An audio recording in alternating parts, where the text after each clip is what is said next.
My guess is that not many in our congregation, if any, have ever raised sheep or been a shepherd. But we know what Jesus is talking about. We have known shepherds, and we have known hired hands. Not necessarily shepherds and hired hands who work with sheep, but shepherds and hired hands who work with people. I even know shepherds and hired hands who work with trees. I had a sick tree when I was living in Peterborough, and I did not want it to die. So I called a person who specializes in treating trees. He said he would be willing to come and look at my tree, but first, he would send me a contract. If I agreed to the terms of the contract, I would sign it and return it to him. Then, and only then, would he come and look at my tree. When I got the contract, I did not like his terms. So I called another tree specialist. And by golly, right away, he came and looked at my tree.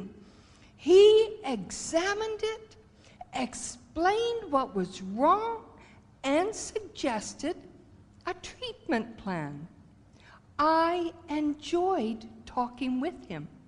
I should say I enjoyed listening to him because he did most of the talking. He spent quite a bit of time explaining trees to me. He spoke knowledgeably about trees, but just as important, he spoke with passion.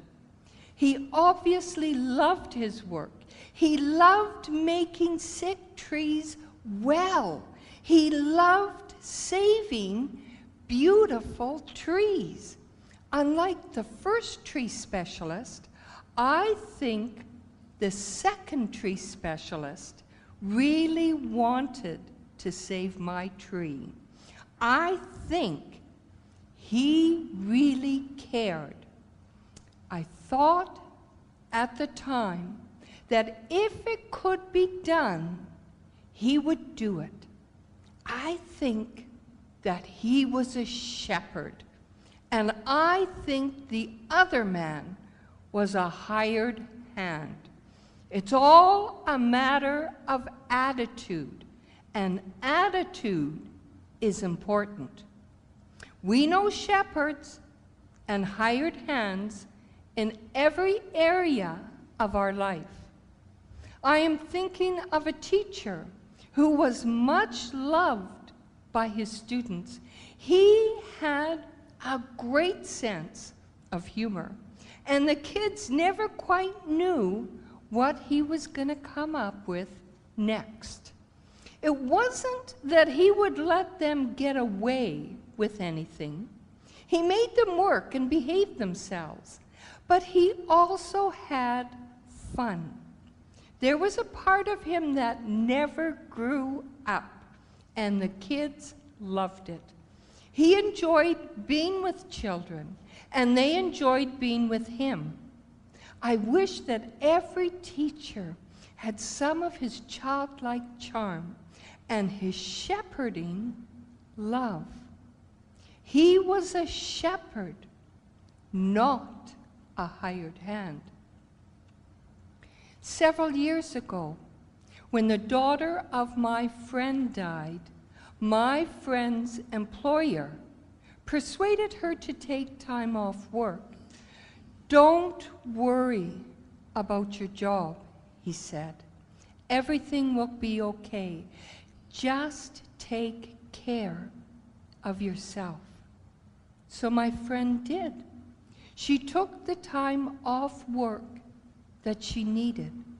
Later, when she returned to work, she learned that some of her co-workers had put in overtime doing her job, and they asked not to be paid for it.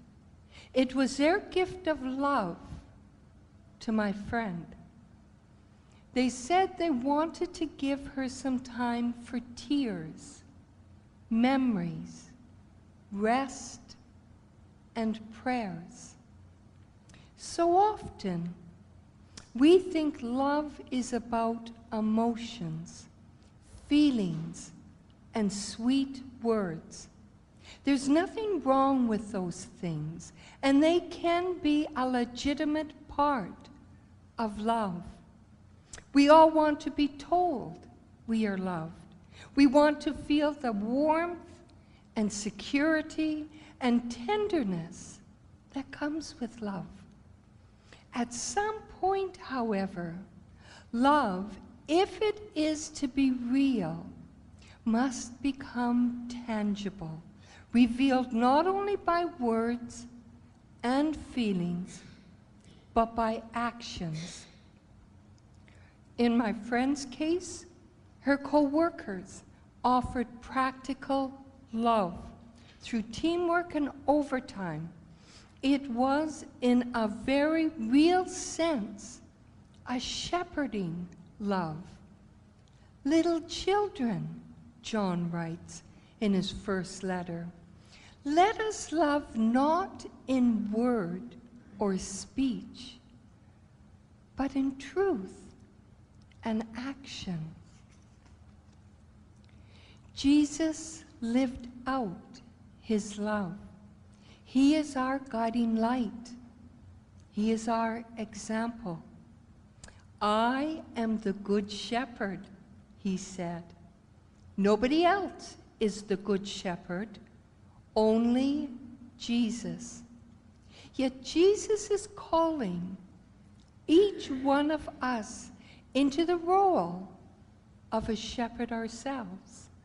Jesus, in one of his resurrection appearances, asked Simon Peter, Peter, do you love me? Lord, Peter said, you know that I love you. Then came the reply, feed my sheep. If we are to be faithful to the Good Shepherd, there is no alternative but for us to tend God's sheep. I have known many fine Christians in my lifetime, people who loved Jesus and who lived out this love by caring for others. Each one of them was a small light, but together they lit the world for Jesus. Like Jesus, they made sacrifices, serious sacrifices, to help other people. Some of them served in partnered ministry across the world. Some became ministers of congregations. Some taught Sunday school classes and youth groups. Some gave generously to support benevolent work. Some ran soup kitchens. They used all of life's opportunities as ways to live out the shepherding love that Jesus teaches us about and asks us to live. Today, we do not have to go far to live out this love. We can live it daily with our family and friends. We can also live out Christ's shepherding love here at Grace United, in our Niagara on the Lake community, and abroad. The opportunities for living this love are not just circumstances. They are people, human beings, created in the image and likeness of God. They are the strangers who pass through our lives.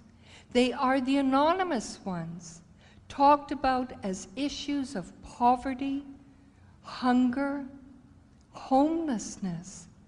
We need only be present, open our eyes, listen and pay attention to know how and where to live out this shepherding love.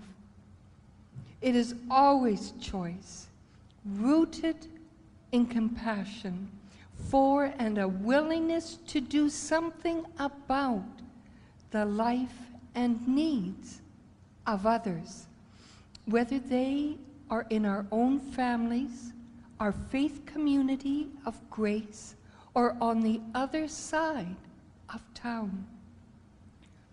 Give some thought this week to the many good shepherds in this congregation, people who give up themselves for Jesus with a shepherding love.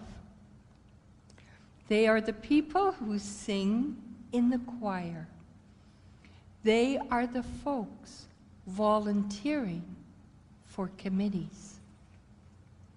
They are those countless individuals who organize our social events and spearhead fundraising activities. They are the saints who make soup and meat pies and scones for us. They keep the building clean and the grass mowed.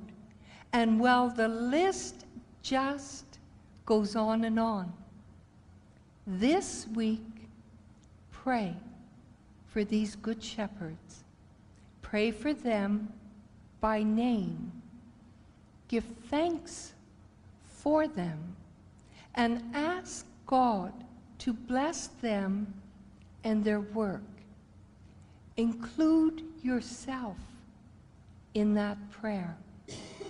Living a shepherding love is the beginning of a new life, a more authentic life, a life that looks a lot like Jesus' life. It is a life in and by which we hear the voice of the Good Shepherd call our name, and we follow where he leads. We are all shepherds. God uses each of us to bless others. In this blessing is a blessing for us. Whenever anyone becomes a good shepherd, everyone wins. Pray for good shepherds.